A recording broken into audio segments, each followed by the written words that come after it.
할렐루야, 할렐루야.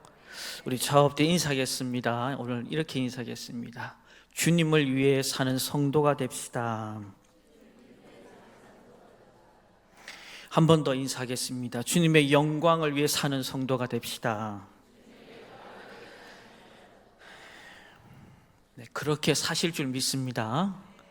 3개월을 그렇게 살아오셨고 이제 남은 9개월을 그렇게 살면 됩니다.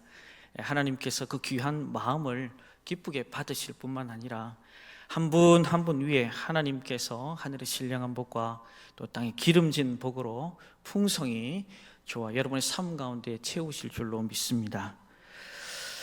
우리가 회식하는 자리에 가보면 성도가 성도끼리 때로는 아니면 회사의 직원들끼리 잔을 부딪히면서 하는 소리가 있습니다. 그 소리가 뭐죠? 아시면서 바로 위하여라는 거죠. 위하여. 보통 어떤 목적을 위해서 함께 이렇게 마음을 모으기 위해서 서로의 마음을 하나의 소리에 담아가지고 위하여 이렇게 합니다. 우리 일본 사람들은 간바이 이렇게 하죠. 미국 분들은 드링크 토스트 이렇게 간단하게 조금 마무리를 짓는데요. 근데 우리나라 이게 위하여는 힘도 힘이지만 그 안에 깊은 의미를 좀 담아 두더라고요. 저도 가끔 이렇게 전체 모이고 회식 자리가 있으면 위하여 합니다. 그 안에 좀 뜻을 담는데 저는 주나발 그래요. 주나발. 눈빛이 별로 안 좋습니다. 그래서 제가 해석을 해드릴게요. 주님 나라 발전과 영광을 위하여 이렇게 해가지고 같이 합니다. 오늘 본문을 보니까 이 위하여라는 단어가 짧은 세 구절에 5번이나 나와요. 7절 그리고 8절 9절에 보니까 자기를 위하여, 주를 위하여, 이를 위하여 해서 총 5회가 등장합니다. 이처럼 사람들은 뭔가를 위하여 살아가는 존재입니다. 그게 사람이 될 수도 있고 돈이 될 수도 있고 명예나 쾌락이 될 수도 있고 때로는 주님을 위하여 살아갈 수도 있습니다. 나름대로 어떤 삶의 목적을 정하고 그것을 향하여 또 그것을 바라보면서 열심히 살아간다라는 말씀입니다. 특별히 우리 믿음의 형제 자매들은 무엇을 위하여 사십니까? 라고 묻는다면 그 물음에 우리가 고민해서는 안 됩니다. 그 물음에 반드시 우리는 답을 해야 하는 겁니다. 우리의 삶의 이유고 또 목적이고 또 그거 합당한 삶을 살았던 주님을 저와 여러분이 모시고 살아간다면 거기에 대한 분명한 답을 저와 여러분들이 갖고 있기를 주님의 이름으로 축원합니다. 여러분 예수님을 보십시오. 33년의 짧은 인생을 사셨습니다. 하지만 그분의 인생은 위대했습니다. 위대해질 수밖에 없었던 이유가 뭐냐? 단 한 번도 삶의 이유나 목적 그리고 그 방향에 있어서 한 번도 잊은 적이 없으셨다라는 사실입니다. 길을 갈 때도 그리고 집에 머물러 계실 때도 전도를 할 때도 늘 항상 기억하고 있었죠. 잊지 않고 있습니다. 여러분도 아시겠지만 마가복음 10장 45절에도 보면 인자가 온 이유에 대해서 또 와서 무엇을 그분이 하셔야만 했는지 여러분도 잘 아십니다. 섬김을 받으려 함이 아니고 도리어 섬기고 자신의 몸을 많은 사람의 대속물로 주러 오셨다라고 명확하게 기록을 하고 있습니다. 다시 말하면 예수님은 자신이 오신 이유를 모든 사람을 위해 죽으러 왔다라고 항상 말씀을 하셨죠. 그래서 십자가 앞에서도 그는 흔들리지 않습니다. 목적이 흔들리지 않습니다. 상황에 따라서 철회되지 않았습니다. 그냥 조용히 묵묵히 하나님께서 이 땅 가운데 당신의 아들을 보내신 그 목적 따라 그 방향을 쫓아서 쭉 조용히 한 발자국 한 발자국 내어드리신 거죠. 사도 바울도 마찬가지입니다. 부활하신 주님을 만났잖아요. 그런 삶의 이유와 목적과 그 방향이 분명하신 주님을 보시다 보니까 바울은 어떻습니까? 여러분도 잘 아시다시피 표대를 딱 정해놓고 믿음의 선한 싸움을 싸우는 것을 우리가 볼 수 있습니다. 고린도서 11장 24절로부터 27절에 보면 그럼에도 불구하고 강의 위험, 강도의 위험, 동족과 이방인의 위험, 시내와 바다, 광야의 위험, 3번 파손되고 한 번 돌로 맞아 죽을 뻔하고, 그러니까 그럼에도 불구하고 우리 예수님을 모신, 부활하신 주님을 모신 사도 바울 입장에서는 한 번도 그들의 삶의 이유나 목적, 방향이 흐트러지지 않았다라는 사실입니다. 이처럼 삶의 목적이 분명한 사람들을 보니 하나님의 온전한 뜻을 이루어가는 것을 우리가 알 수 있습니다.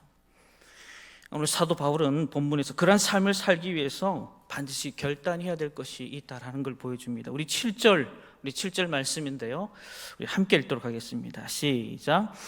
우리 중에 누구든지 자기를 위하여 사는 자가 없고 자기를 위하여 죽는 자도 없도다. 아멘. 무슨 말씀입니까? 이제는 나를 위한 삶에서, 즉 삶의 목적, 인생관이 달라져야 한다라는 겁니다. 인생관이 달라져야 한다. 보통 이러한 사람들의 발견되는 중요한 특징들이 있는 걸 우리가 발견할 수 있습니다. 그건 뭐냐면 우선순위를 정하더라. 무엇을 먼저 해야 되는지, 그리고 나중에 해야 하는지 그 선을 분명하게 긋더라, 이 말입니다. 그런데 삶이 뒤죽박죽인 사람들을 보면 별 가치 없고 의미 없고 중요하지 않은 것에 정열을 쏟아붓고 인생을 투자하는 것들을 보게 됩니다. 자, 그렇다면 삶의 우선순위를 바로 정하는 사람, 그 사람들의 영적 라이프 스타일의 가장 최상위는 누가 있을까요? 우리 8절 말씀인데요, 우리 함께 읽도록 하겠습니다. 시작. 우리가 살아도 주를 위하여 살고 죽어도 주를 위하여 죽나니 그러므로 사나 죽으나 우리가 주의 것이로다. 아멘. 거기 보시면 주를 위하여 살고 주를 위하여 죽고, 거기서 보면 주님이 우선이다, 이 말입니다. 좀 구체적으로 얘기하면 먼저 그의 나라와 의를 구하게 되더라, 이 말입니다. 하지만 아직도 많은 사람들, 이 땅에 두 발을 딛고 살아가는 예수를 믿는 사람들이나 믿지 않는 사람들 중에 대부분의 사람들이 자기 만족을 위해 살아간다는 것 아십니까? 돈을 삶의 우선순위에 둔 한 크리스찬 청년이 있었던 일입니다. 하루는 아침에 면도를 하는데 그 면도날을 너무 심하게 그었는지 동맥을 잘못 건드렸는데 피가 막 쏟아져요. 지혈이 잘 되지 않습니다. 그때 손으로 목을 움켜잡고 택시를 타고 부랴부랴 갑니다. 여러분, 상식적으로 어디로 가야 될까요? 병원 가야 되지 않겠습니까? 그 목을 부여잡고 혈액은행으로 가는 거예요. 잎이 팔아서 돈에 손을 쥐겠다, 이거죠. 참 이거 웃을 일이 아닙니다. 저와 여러분 아니 그럴 것 같습니까? 코너에 몰리고 삶의 우선순위가 뒤죽박죽이 되면 저와 여러분도 별반 다를 것이 없어요. 권력을 우선순위에 잡게 되면 어떤 현상이 일어나게 될까요? 미국의 37대 대통령 리차드 닉슨이 여러분 아실지 모르겠습니다. 그가 함께했던 참모 중에 권력 제3위였던 존 레이크만이라는 분이 계십니다. 리차드 닉슨은 재선을 위해서 몸부림을 칩니다. 그런데 생각대로 상황이 잘 돌아가지 않습니다. 그래서 그 밑에 있는 부하에게 일을 좀 시킵니다. 워싱턴 워터게이트 빌딩에 민주당 사무실이 있는데 가서 도청장치를 좀 설치해라. 그 분부를 받아요. 근데 그 사건이 이제 드러나게 됩니다. 그러면서 리차드 닉슨은 사임을 하게 되죠. 그리고 그 일을 맡았던 존 에이크만은 감옥에 들어가게 됩니다. 감옥에 들어가는 난 뒤에 그가 출소하고 한 인터뷰에서 이런 얘기를 했습니다. 나는 지난 50년 동안 살아오면서 인생에 있어 무엇이 중요한지 중요하지 않은지를 잘 몰랐다. 그렇게 모르면서 분별하지 못하며 살아왔다. 또 무엇이 의미 있는지 의미가 없는지 판단조차 하지 못하면서 살아왔다. 그리고 무엇이 가치가 있는지 가치가 없는지 그동안 전혀 알지 못했다. 결국 삶의 우선순위를 바르게 정해놓고 살지 못하는 사람은 삶을 사는 것 같지만 사는 게 아니더라라는 겁니다. 그런 감옥에서 권력의 무상함을 느끼고 삶의 우선순위를 제대로 정하지 못한 것에 대해 크게 뉘우칩니다. 성도 여러분, 여러분이 가장 우선순위라고 여기며 살았던 것들이 한순간에 무너지면 여러분 어떻게 될까요? 그때 슬피 울며 이를 갈아본들 무슨 소용이 있을까? 그래서 저와 여러분의 삶 가운데, 인생의 여정 가운데 삶의 우선순위를 확실하게 정하는 것이 너무너무 중요하다. 어느 한 교회에서 결혼을 앞둔 청년들, 그들에게 설문조사지를 내주었습니다. 그 질문지 안에는 직업, 배우자, 자녀, 진로, 자아정체, 교회, 여가, 자아실현 등 결혼 생활에서 중요하다는 리스트를 쭉 썼습니다. 그리고 우선순위를 적어보라고 얘기를 해서 질문지를 내어드렸고 다시 질문지를 거두었습니다. 그런데 예로 든 것 중에 한 가지 의도적으로 빼놓은 것이 있습니다. 바로 하나님이었습니다. 나름대로 잘 적긴 적었는데 다들 하나님이 없이 적더라는 겁니다. 어떤 사람은 교회를 하나님과 동일시하면서 적어낸 분도 있었습니다. 우리가 이런저런 일로 바빠 삶의 우선순위가 바뀌게 되면 하나님은 어느덧 나의 인생 목록에서 빠지게 되는 것입니다. 우리 예수님께서도 가난한 자를 돌보는 것이 참 중요하다라고 말씀을 하셨습니다. 그러나 우리 인생 가운데 더 중요한 것이 있다라고 말씀하시면서 요한복음 12장 8절에 다음과 같이 말씀하십니다. 우리 함께 읽겠습니다. 시작.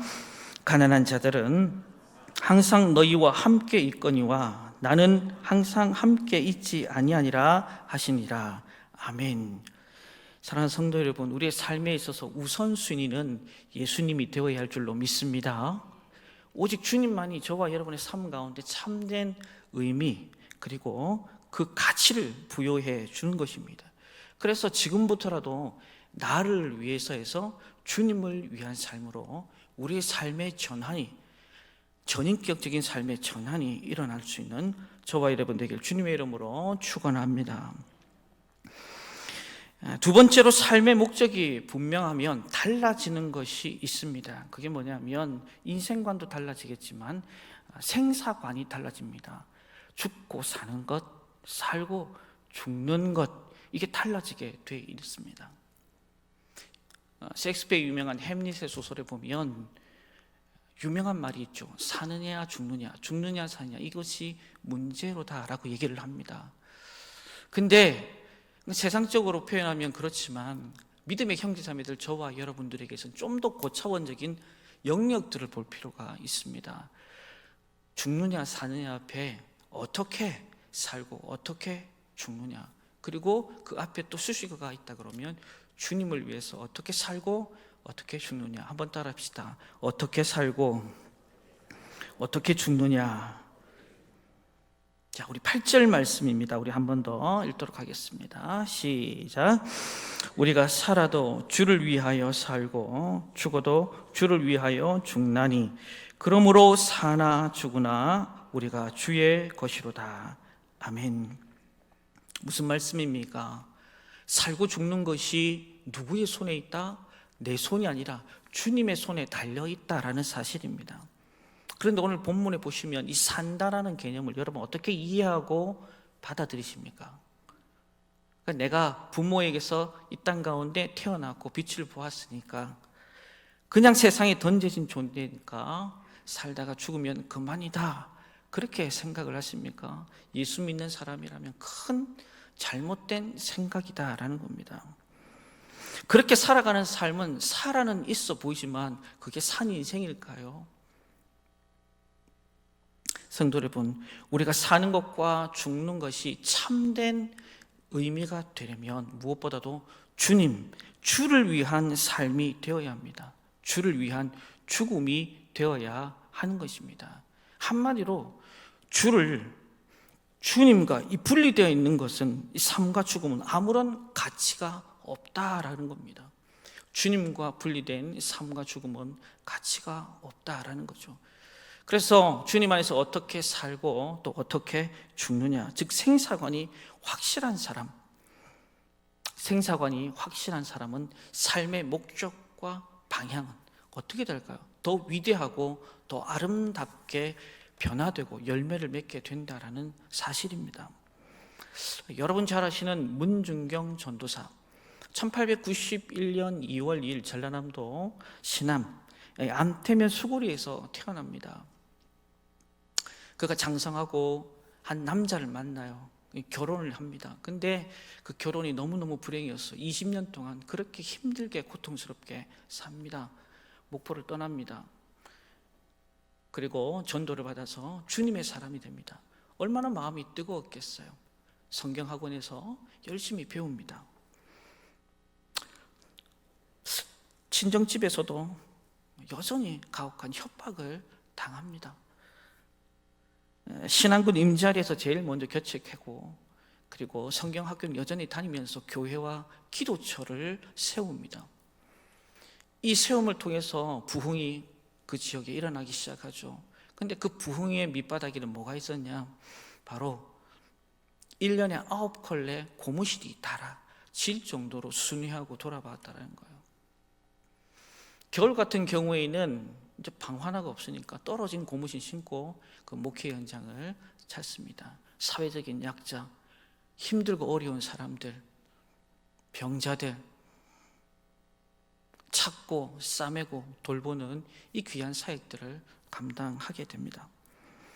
때마침 유교가 터지고 또 그가 섬겼던 지역에서 또 사람들이 어렵다는 소문을 듣게 됩니다. 부랴부랴 사역지로 내려와 보니 교회에 사랑하는 성도들, 그리고 주변에 있는 마을 사람들 다 공산당원에게 잡혀서 정말 한치 앞을 내다볼 수 없는 상황입니다. 나만 죽이고 이 사람들을 좀 살려달라고 그렇게 애걸복걸을 하는데도 듣지 않습니다. 자비와 긍휼을 베풀지 않습니다.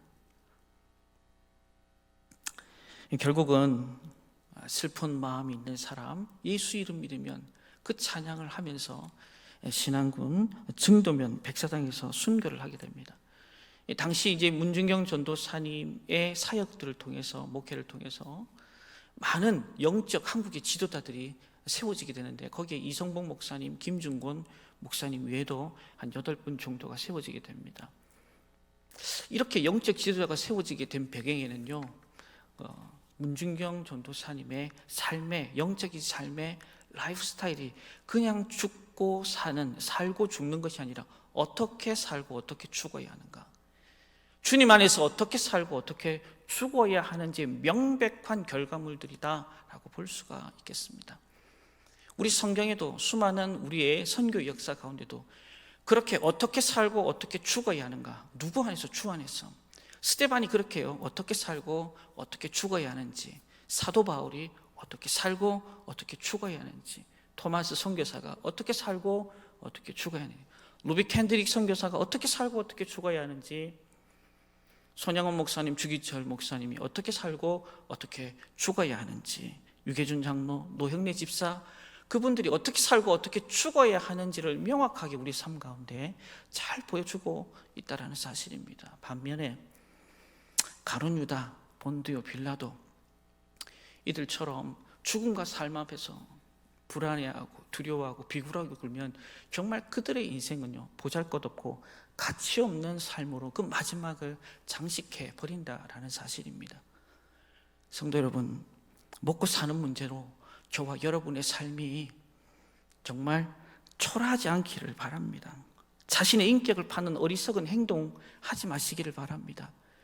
불의하고 더러운 것에 손을 대지 마시기를 바랍니다. 단 하루를 살아도, 며칠을 살아도, 단 하루를 살아도 주를 위한 삶, 주를 위한 죽음이 저와 여러분 가운데 있기를 주님의 이름으로 축원합니다. 성도 여러분, 우리가 왜 그렇게 살아야 됩니까?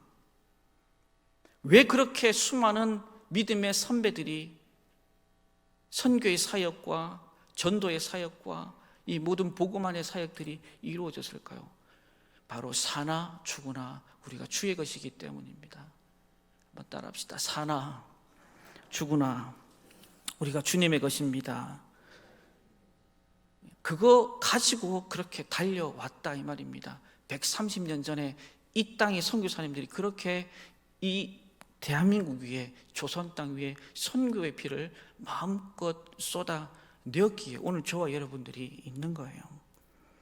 갈라디아서 2장 20절에 사도 바울은 이렇게 더불어 고백을 합니다. 내가 그리스도와 함께 십자가에 못 박혔나니 그런즉 이제는 내가 사는 것이 아니요 오직 내 안에 그리스도께서 사시는 것이라.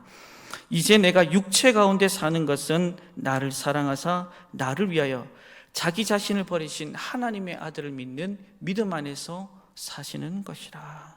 아멘.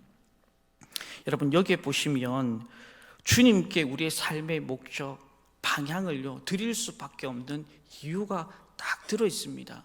사도 바울도 그래서 자신을 강과 강도와 동족과 이방인과 시내와 바다와 광야와 3번의 파선, 그리고 돌 한 번을 맞고 제대로 먹지도 자지도 주무시지도 못했던 그 삶을 마음껏 드릴 수가 있었던 거예요. 여기 보니까 나를 사랑하사, 한번 따라합시다. 나를 사랑하사. 여기 사랑이라는 이 단어를 보니까 헬라어로 아가페라는 데 있습니다. 여러분, 저와 여러분들이 아가페 사랑을 받을 만한 자격이 있습니까? 손 들어보세요. 사도 바울은 에베소서 2장 1절 말씀에 허물과 죄로 너희들은 죽을 수밖에 없었다, 그냥 딱 정해놓고 있어요. 벌레만도 못한 저와 여러분의 인생과 삶이었었다 말입니다. 그럼에도 불구하고 아가페, 사도 바울은 그걸 고백했어요. 나는 핍박자요 폭행자요 박해자였던 인생이었다. 그러나 그분이 아가페. 여러분, 사랑은요 사랑한다라고 해서 사랑이 되는 게 아닙니다. 사랑은요 표현이 되어야 돼요. 종도 종에서 역할은 울려야 됩니다. 그래서 종이구나 돼야 되는데, 오늘 본문에 보니까 나를 사랑해서 나를 위해 자기 자신을 버렸다 그래요. 자기 자신을 버렸다. 하나님의 아들, 그리고 하나님 자신이었던 그분이 버릴 이유가 하나 없습니다. 하등 이유도 없어요. 그럼에도 불구하고 그분은 저와 여러분들 위해서 물과 피를 십자가에서 다 쏟아내셨다. 이제는 너무 많이 들어가지고 귀에 인이 박혀서 그런 은혜가 자꾸 잘 안 떠오를 때가 있습니다. 신앙생활을 오래 하면 오래 할수록 나를 위해서 누군가가 대신 죽었다, 그게 가당키도 합니까? 그것도 죄 없는 그분이 저와 여러분의 그 죄를, 과거와 현재, 미래에 지을 모든 죄를 다 싸잡아 지시고, 여러분 충분하지 않습니까? 저와 여러분의 삶의 방향, 그리고 삶의 목적, 여러분 어디 두고 여기까지 달려오셨습니까? 주님이세요? 아니면 세상입니까? 주의 영광입니까? 나의 만족입니까?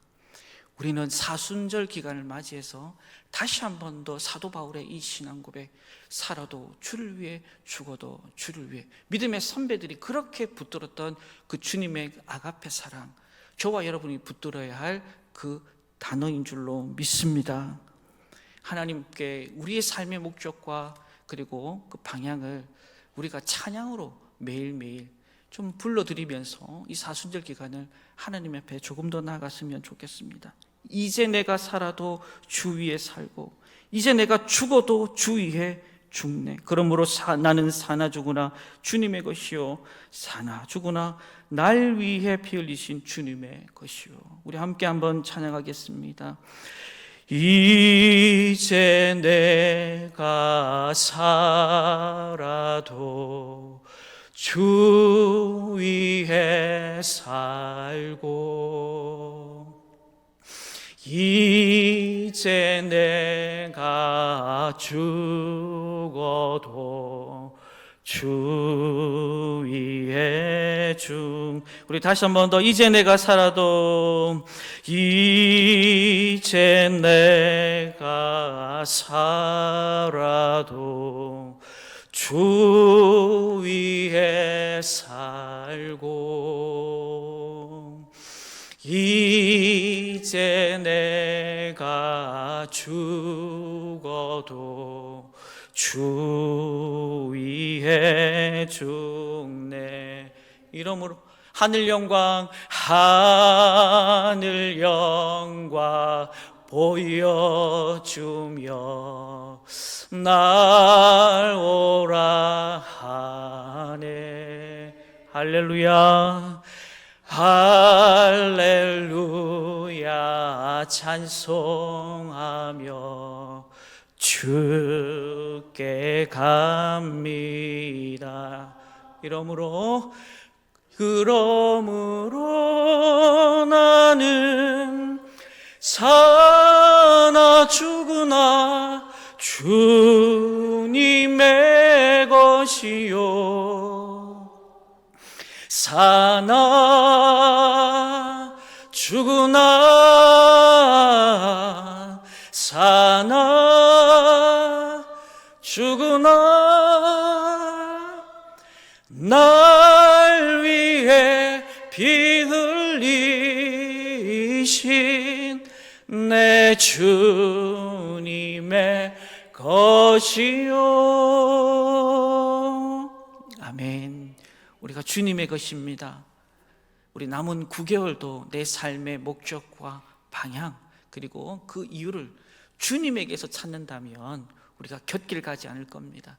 결국은 하나님 앞에 설 거고, 백보자 앞에서 설 거고, 의의 면류관, 생명의 면류관, 기쁨과 자랑의 면류관, 하나님께서 저와 여러분 가운데 또 이 교회 위에 하나님께서 허락해 주실 줄로 믿습니다.